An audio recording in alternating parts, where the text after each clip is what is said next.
ప్రభువు నామమునకు స్తోత్రం కలుగునుగాక. ఈ ఉదయకాలము మీకందరికీ వందనాలు తెలియచేస్తున్నాను. ఈ దినము మిమ్ములను బలపరచు దేవుని మాట. నీవు మొర్రపెట్టగా ఆయన నేనున్నాననును. యెషయా గ్రంథము 58వ అధ్యాయము 9వ వచనం. మన మొరలను, మన విన్నపములను ఆలకించే దేవుడాయన. తన ప్రజలు బాధపడుతున్నప్పుడు, ఇబ్బందులు పడుతున్నప్పుడు వారిని విడిచిపెట్టక నేనున్నానని సమాధానమిచ్చిన గొప్ప దేవుడు ఆయనే.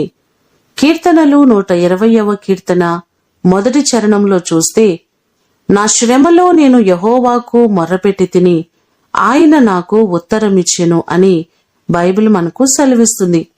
మనకున్నటువంటి ప్రతి సమస్యలలో, ఇబ్బందులలో, కొదువలలో ఆయనకు మొర్రపెట్టినట్లయితే ఆయన మన పక్షమయుండి మనకు సహాయము చేస్తారు.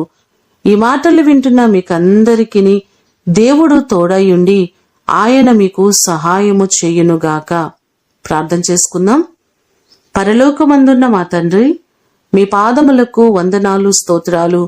మేము నీ సన్నిధిలో మొర్రపెట్టగా నేనున్నానని సమాధానమిస్తున్న గొప్ప దేవుడు మీరే ప్రభువా. సహాయము చేయకుండా ఉండే దేవుడు కాదు. మా కష్టములో మీకు మొర్రపెట్టగా నేనున్నానని సమాధానమిస్తున్న గొప్ప దేవుడవు. నీ కృపలో మా ప్రియులెల్లరినీ జ్ఞాపకం చేసుకోండి. ఏ బాధలలో, ఏ ఇబ్బందులలో, కష్టములో ఉండి మీకు మొర్రపెడుతున్నారో ప్రతి వారి మొరను, విన్నపములను మీరు ఆలకించి మీరు మేలు చేయండి. వారి పక్షముగా మీరు నిలబడి గొప్ప కార్యాలు వారి జీవితాలలో మీరు దయచేయండి. ఈ దినము కొరకు వందనాలు. ప్రతి వారికి నీ కృపాక్షేమములు తోడుగా ఉంచమని యేసు అతి ఘనమైన నామమున అడిగి వేడుకొని పొందియున్నాము తండ్రి. ఆమేన్. దేవుడు మిమ్ములను దీవించునుగాక.